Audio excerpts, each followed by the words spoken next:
And off we go to Lemire. Going to have an early dinner with my daughters. So let's see how we go.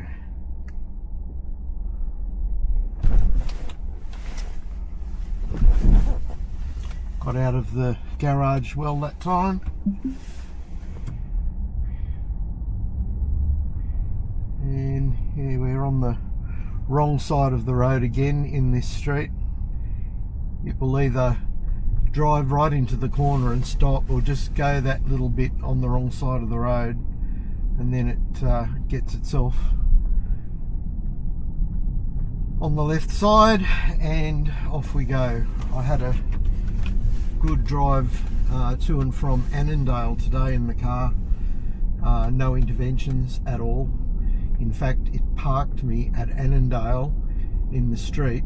I wasn't expecting it to. It just it was a street with cars parked at a 45-degree angle rear to curb, and it just stopped pretty much outside of where I was going, and I was about to knock it out and park the car, and it just put the indicator on and reversed into a spot, so that blew me away.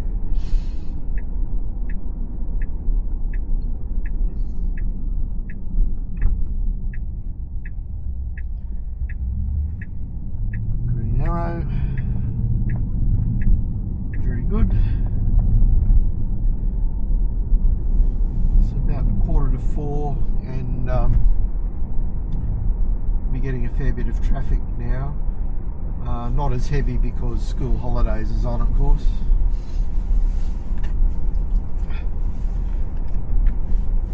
Bit different to when I went to school. I walked to school or caught the bus or rode my bike.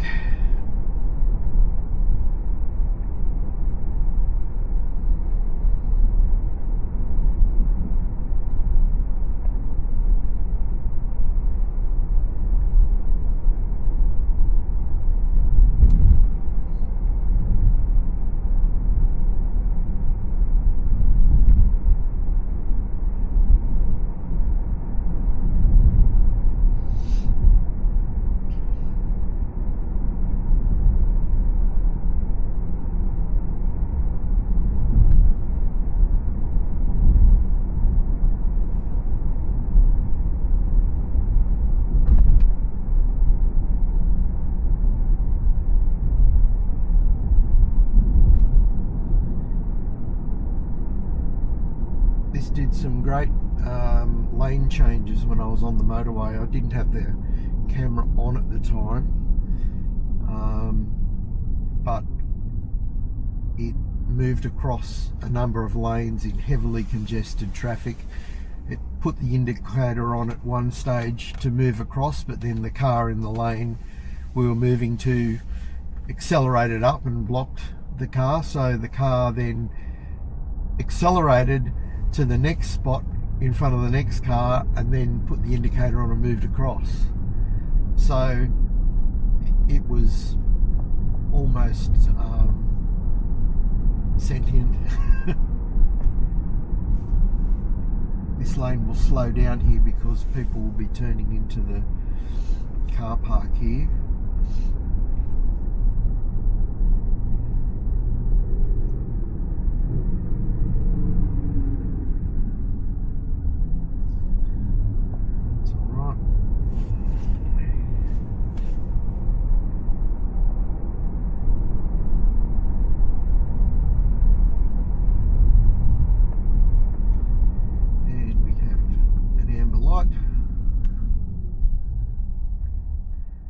I have to be very careful not to say the STOP word, because just saying that will terminate the camera recording, and I found out that this morning after chatting away for quite a while.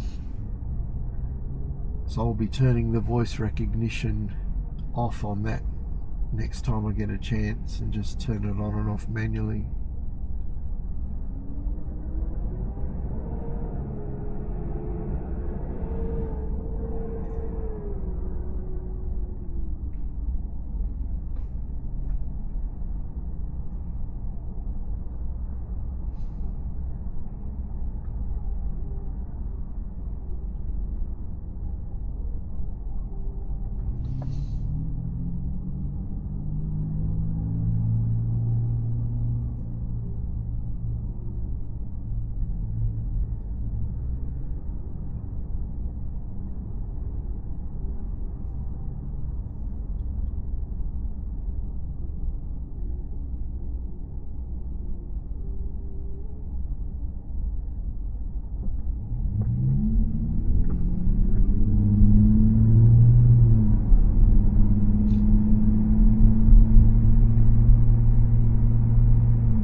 a long weekend this weekend. The police have double demerits operating from today until Monday night.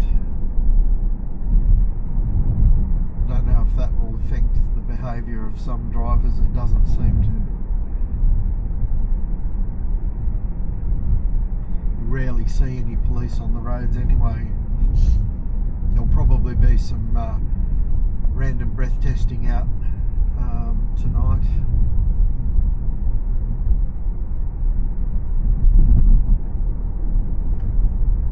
I guess once FSD is unsupervised, it will mean that you would, if the car is driving truly autonomously, then you would not sit in the driver's seat.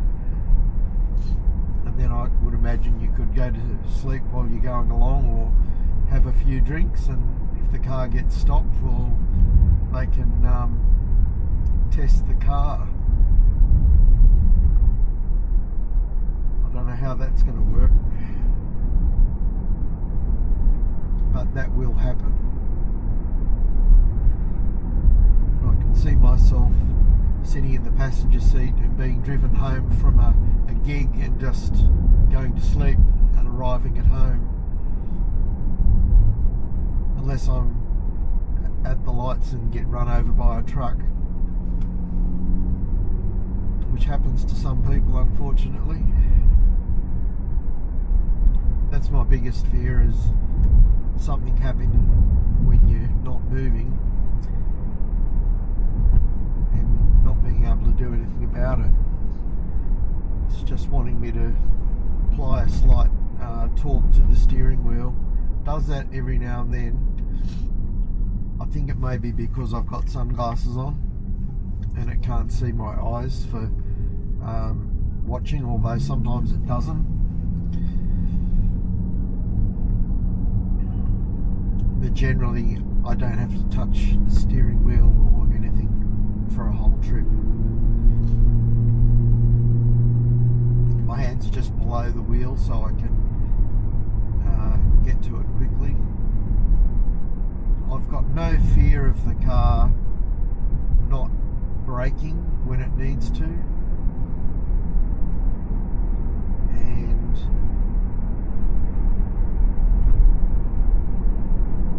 yeah, it's quite uncanny.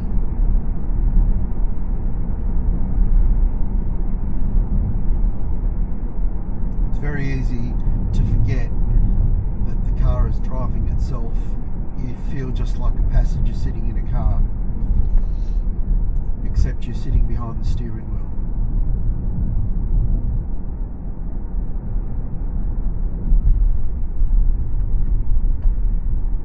They've jumped into the front of us there. The car will just make a little bit more space. There's somebody right up the back of us at the moment. We're only doing 59 k's in a 70 zone. Pretty typical for these parts.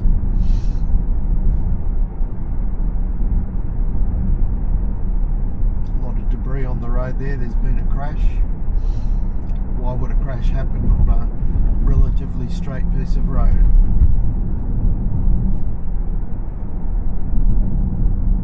And the answer to that question is someone or some people doing the wrong thing. It's the only reason there are crashes on the road, is that people are doing the wrong thing.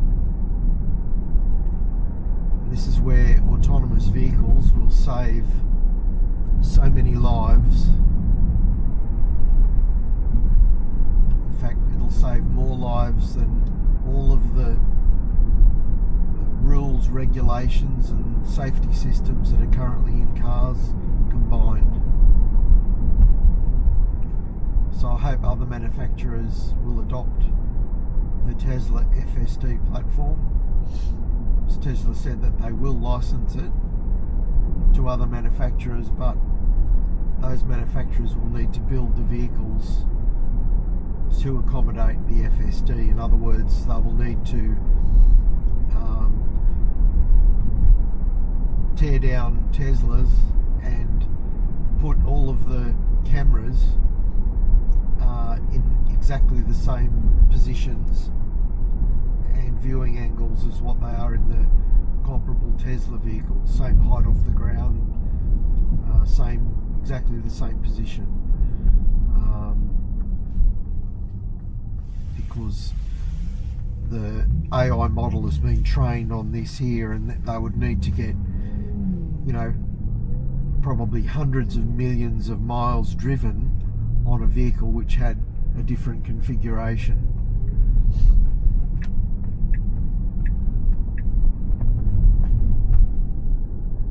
Roundabouts are just no problem. It handles them perfectly.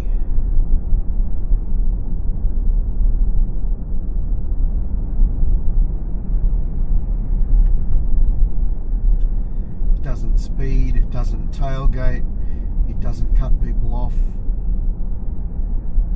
it doesn't push in. So basically it doesn't annoy anybody else on the road.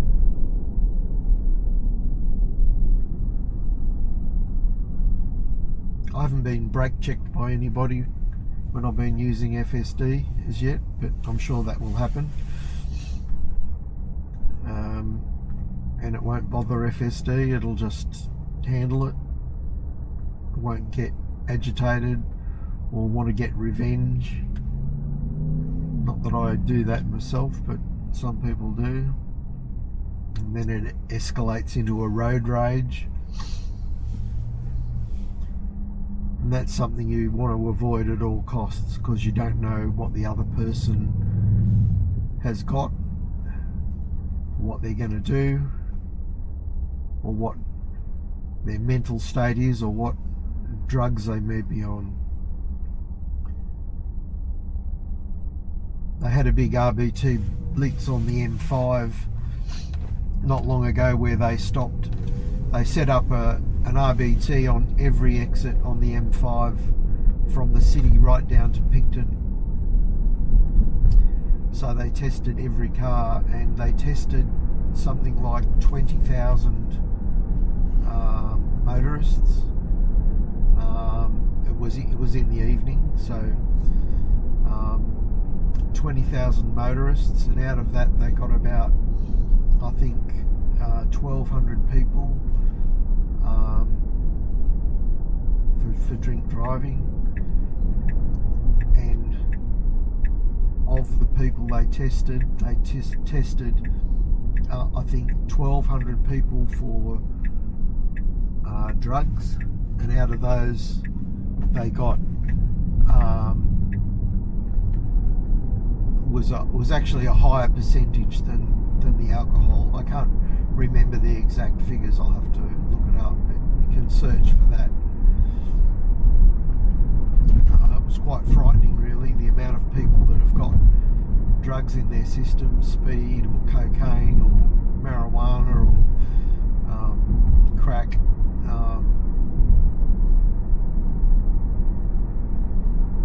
It's frightening.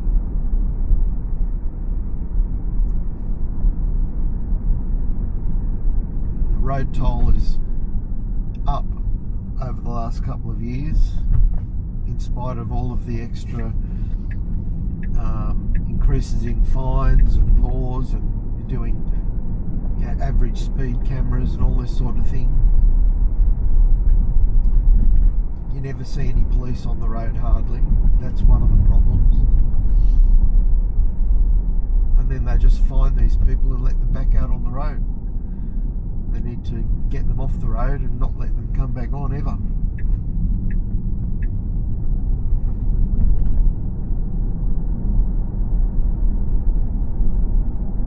One thing I found with FSD is, even though it's just driving along, keeping the speeds and everything, it's not rushing. When I set the destination, it gives me a arrival time, and the arrival time is spot on. And that was pretty much the case when I drive myself.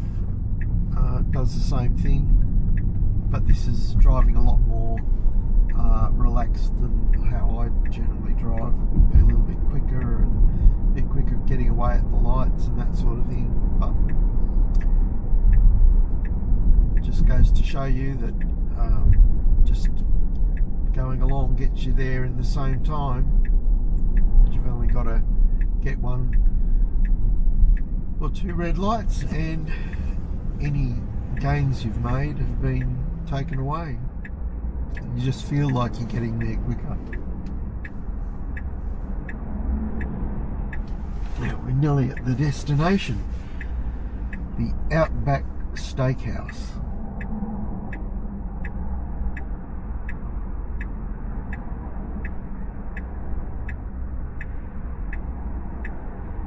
An uneventful drive so far.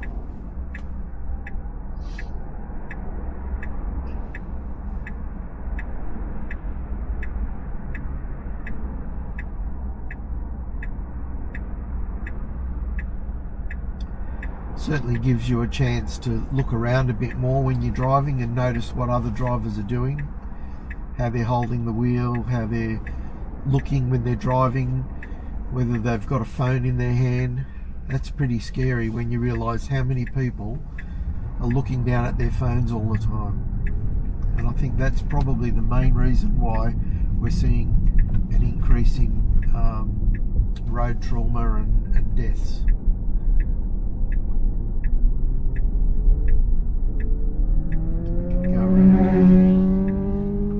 We're waiting for this truck.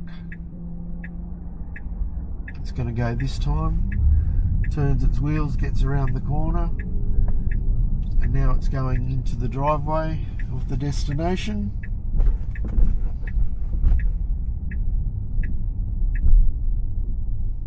Let's see if it finds a parking space. Into here.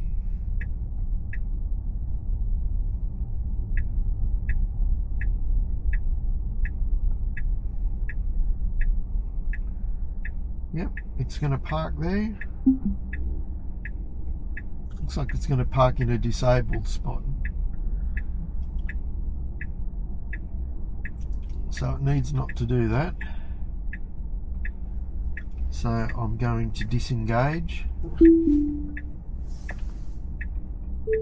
Report bug FSD tried to stop in a disabled spot.